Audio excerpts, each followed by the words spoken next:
कई वर्षों पहले एक छोटे से गांव में माधव नाम का एक किसान रहता था। उसका जीवन कठिनाइयों से भरा हुआ था। उसकी फसलें खराब हो रही थीं। घर में गरीबी का आलम था, लेकिन उसका भगवान श्रीहरि पर अटूट विश्वास था। हर सुबह वह गांव के मंदिर में जाकर भगवान के सामने झुककर प्रार्थना करता और कहता, हे प्रभु, आप मेरे सब कुछ हैं। मैं आपकी शरण में हूं। मेरी मदद करें। गांव के लोग माधव का मजाक उड़ाते और कहते, तुम्हारी प्रार्थनाओं का क्या फायदा? भगवान तुम्हारी नहीं सुनेंगे।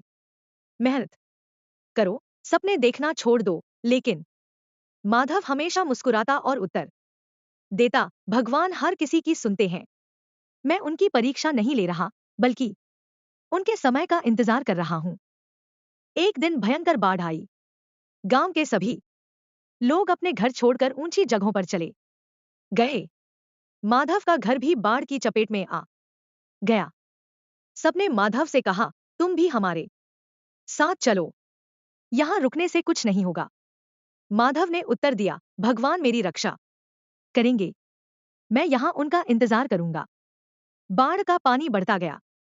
माधव ने भगवान से प्रार्थना की, हे प्रभु, मैं जानता हूं आप मेरे साथ हैं। मुझे बचाने के लिए कोई रास्ता दिखाएं। थोड़ी देर बाद एक नाव वहां से गुजरी। नाविक ने कहा, आओ, मैं तुम्हें सुरक्षित जगह ले चलता हूं। माधव ने उत्तर दिया, भगवान स्वयं मुझे बचाने आएंगे।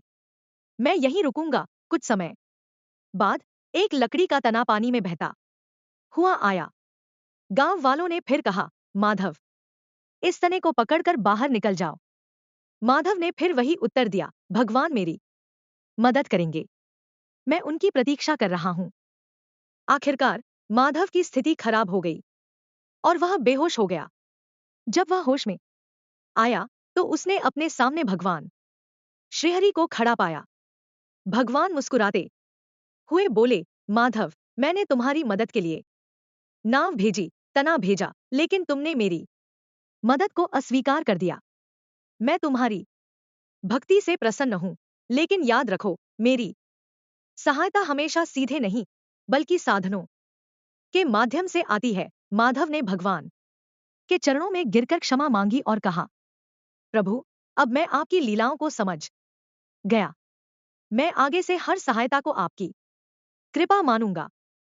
शिक्षा यह कहानी सिखाती है कि भगवान हमारी सहायता के लिए आते हैं, लेकिन कभी कभी वह सहायता साधनों के रूप में होती है।